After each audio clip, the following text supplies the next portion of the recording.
pessoal, aqui é a Thalita e bem-vindos à Casa da Coruja. E hoje a gente vai falar sobre as minhas melhores leituras de 2020.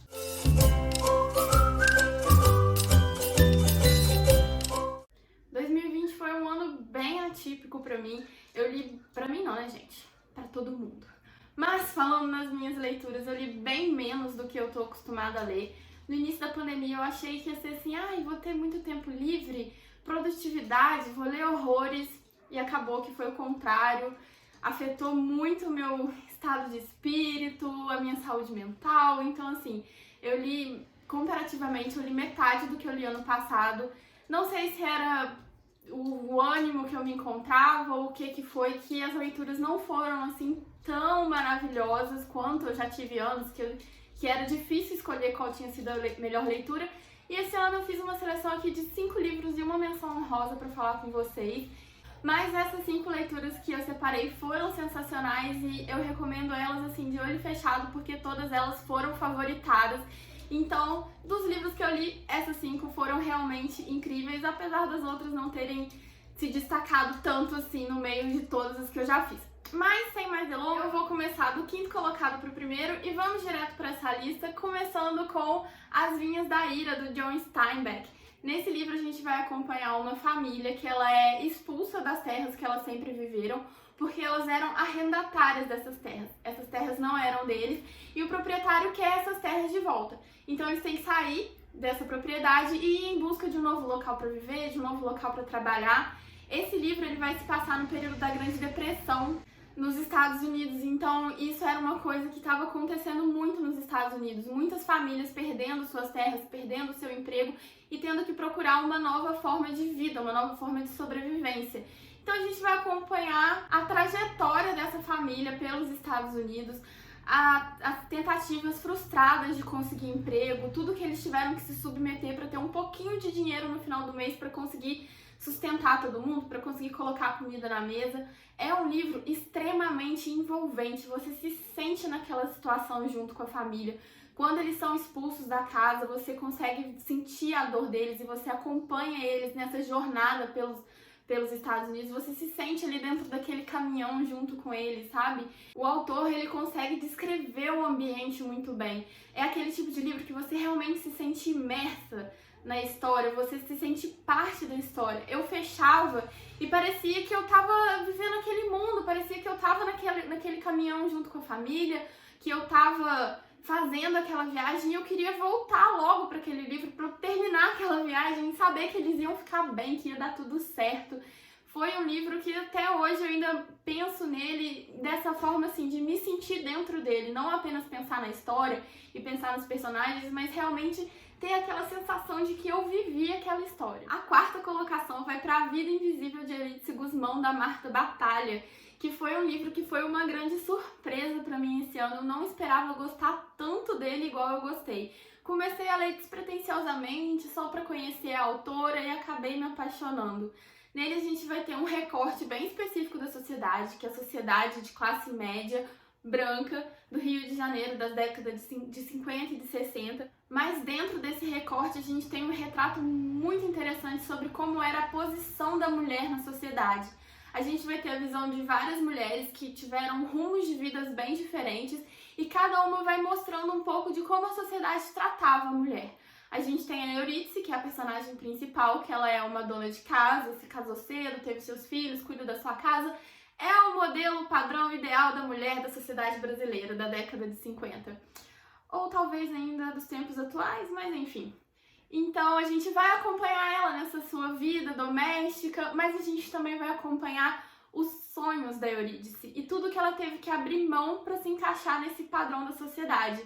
A gente percebe que ela era uma mulher muito ativa, uma mulher com muitas ideias, mas que ela não conseguia colocar essas ideias em prática porque a sociedade não deixava. Ela tinha uma ideia maravilhosa. Eu vou fazer um livro de culinária porque eu cozinho muito bem, eu conheço muitas receitas.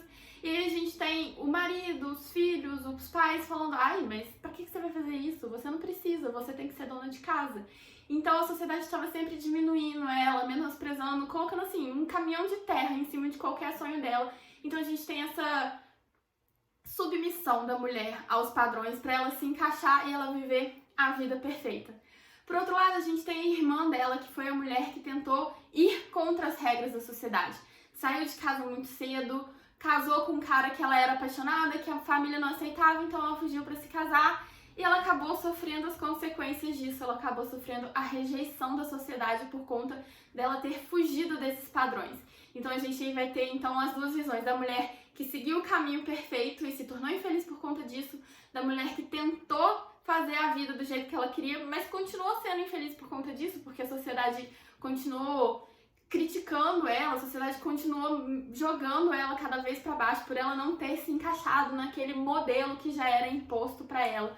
A gente vai acompanhar outras mulheres, mulheres mais pobres, a gente vai ter muitas vidas diferentes retratadas nesse livro, mas todas elas mostrando como a sociedade reagia à mulher. Eu achei esse livro sensacional, eu gostei muito da escrita da Marta, eu achei que ela consegue colocar uma dose de humor no livro que acaba deixando esses temas que são temas mais pesados, mais reflexivos, deixando eles um pouco mais leve.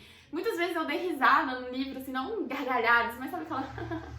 E isso é um pouco difícil pra mim, eu não costumo ver, assim, esse humor nos livros, sabe? Eu não costumo arrancar risada de mim. E a escrita da Marta conseguiu fazer isso comigo, então eu adorei, eu quero ler mais livros dela e fica a minha forte recomendação pra vocês desse livro. A terceira colocação vai pra Um Cavalheiro em Moscou. Eu tenho a versão em inglês dele, mas ele saiu aqui no Brasil pela Intrínseca. Vou deixar a capinha em português dele aí pra vocês verem. E esse livro a gente tem um prisioneiro político. O protagonista, ele cometeu um crime político e ele é condenado à prisão domiciliar perpétua. Acontece que a casa dele é um hotel, ele morava num hotel, então ele fica condenado a viver nesse hotel pra todo sempre. Eu, quando fiquei sabendo dessa sinopse, achei que seria um pouco chato. Como assim a gente vai passar um livro inteiro convivendo dentro de um hotel? Não vai acontecer nada nesse livro. E realmente acontecer não acontece nada. Mas o que é incrível nesse livro são os personagens. É a relação entre os personagens, a forma como o autor descreve isso é sensacional. O protagonista, que é o Conde Rostov, é um dos meus personagens favoritos e é muito difícil eu me relacionar tanto assim com o personagem. Eu não consigo criar esse vínculo assim de realmente eu gosto do personagem, não gostar da história, sabe? Mas com ele foi assim. Ele é um protagonista culto, ele é um protagonista que entende muito da política e da sociedade ao redor dele, então nas falas dele a gente vai tendo essa análise do pano de fundo no qual o livro se situa. Que eu não falei, mas o livro ele se passa na época da Revolução Russa, então a gente tem um pano de fundo político muito interessante e o protagonista ele consegue ir passando isso pra gente, explicando como era a sociedade naquela época de uma forma muito discreta. A gente não tem aquele monólogo cansativo de falando, isso acontecia e tinha o racionamento de comida e era assim dessa forma. Não, ele vai passando isso aos poucos, no decorrer das conversas que ele vai tendo com outros funcionários do hotel, no decorrer das relações que ele vai travando durante a narrativa. E a forma como ele se relaciona com as pessoas é muito incrível. Ele é uma pessoa que você sente assim que tem um coração bom, sabe? Ele sabe ver o lado bom das pessoas, ele sabe tirar o lado bom dessas pessoas. Ele tem durante o livro uma relação com duas crianças em momentos diferentes e que é uma relação assim familiar, ele se torna meio pai dessas crianças, sabe? E é muito incrível ver o carinho que existe entre eles, a forma como ele trata as crianças, as conversas que eles mantêm. A grande conquista desse livro pra mim está na construção dos personagens. São personagens perfeitos que se relacionam de uma forma perfeita e ver o desenvolvimento dessa relação pra mim me conquistou. Eu devorei esse livro, acho que ele tem mais de 500 páginas, que passou assim, sem eu nem ver. O segundo lugar vai para uma releitura que eu fiz esse ano, que é Orlando, da Virginia Woolf. A primeira vez que eu li esse livro, eu não gostei tanto assim, mas eu acho que é porque eu li ele de uma forma muito rápida, sem prestar atenção nos detalhes.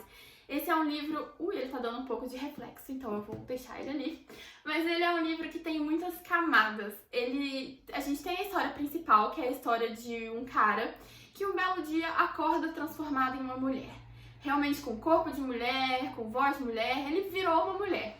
E a partir daí ele vai começar a ver como a sociedade vai mudar em relação a ele, o tratamento que ele recebe é completamente diferente e a forma que ele vai se portar diante da sociedade também vai mudar. Pelo simples fato da sociedade mudar a visão que tem sobre ele, começar a impor outros tipos de comportamento, outros padrões que ele tem que seguir, ele acaba indo se submetendo a esse papel, ele acaba se transformando para se encaixar nesse novo papel que ele tem que ocupar. Antes ele era um cara que expunha suas ideias, ele era forte nas suas opiniões, ele fazia o que ele queria, e quando ele vai se transformando quando ele se transforma em uma mulher, ele vai tendo que se tornar mais submisso, falando mais calmo, e tem várias passagens do livro que a gente vai vendo justamente essa mudança de comportamento dele para se encaixar nos padrões da sociedade, e como no livro da Marta Batalha, que a gente também tem essa discussão do papel da mulher na sociedade, esse livro de Orlando vai ter uma reflexão muito interessante sobre isso.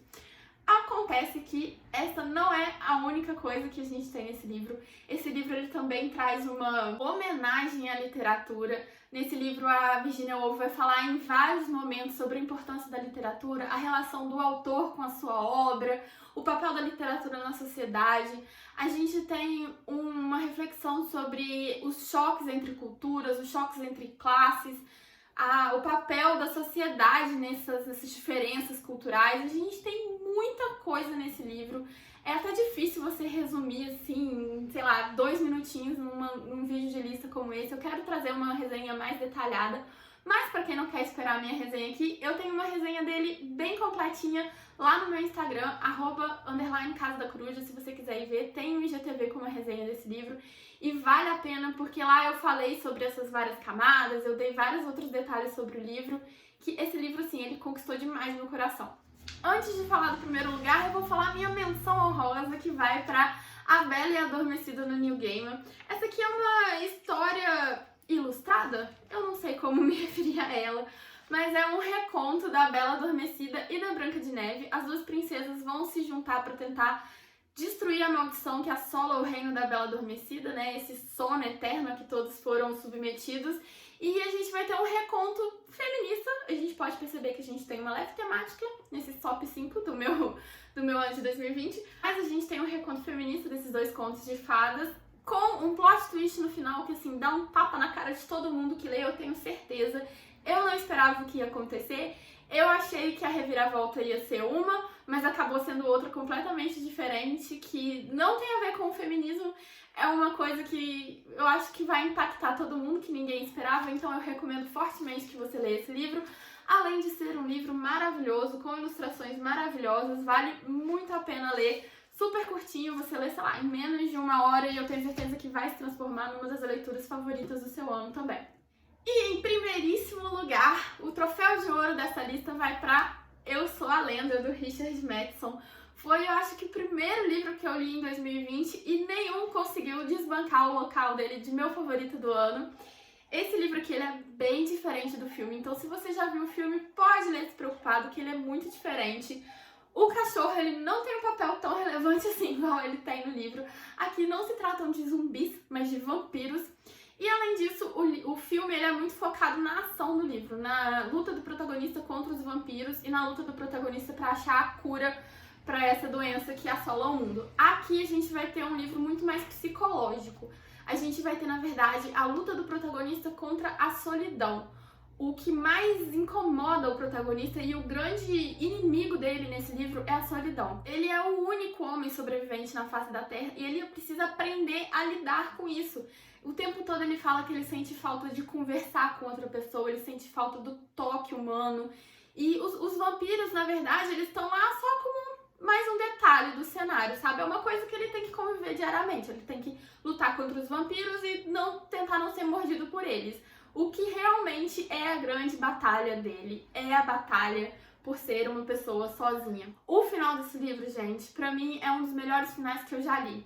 A última frase do livro, assim, vai explicar o título, porque enquanto você tá lendo, você não entende muito bem do porquê ele é a lenda. E no final a gente vai ter essa explicação, e é uma explicação que eu achei sensacional.